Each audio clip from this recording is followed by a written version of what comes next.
30 days hair growth challengeனா 30 daysம் போட போறது கிடையாது. நீங்க பாத்தீங்கன்னா வாரத்துக்கு 2 நாள் வந்து நீங்க ஹேர் மாஸ்க் வந்து நான் கொடுத்துருவேன்.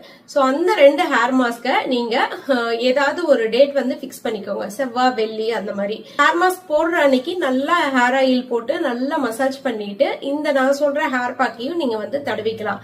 எந்த மாதிரி ஹேர் ஆயில் தடவலாம்னு பாத்தீங்கன்னா உங்க வீட்டுல ஹெர்பல் ஆயில் இருந்ததுன்னா தடவுங்க.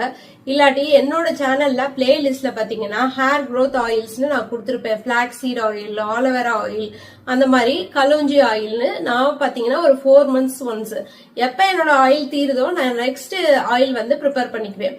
சோ இது வந்து நீங்க வீட்லயே ப்ரிப்பேர் பண்றதுனால உங்களுக்கு ஹேர் ஃபாலே இருக்காது. ஏன்னா எல்லாமே வந்து நம்ம எசென்ஷியல் ஆயிலா எந்த ஒரு ப்ரிசர்வேட்டிவும் இல்லாம வீட்லயே வந்து ப்ரிப்பேர் பண்றோம். அதனால வந்து முடி கொட்டவே கொட்டாது. நீங்க தாராளமா வெறும் ஒரு விளக்கெண்ணெய் இல்லாட்டி தேங்காய் எண்ணெயை கலந்து மிக்ஸ் பண்ணி ஒரு மசாஜ் கூட பண்ணி நீங்க இந்த ஹேர் மாஸ்க தடவலாம். சோ அது வந்து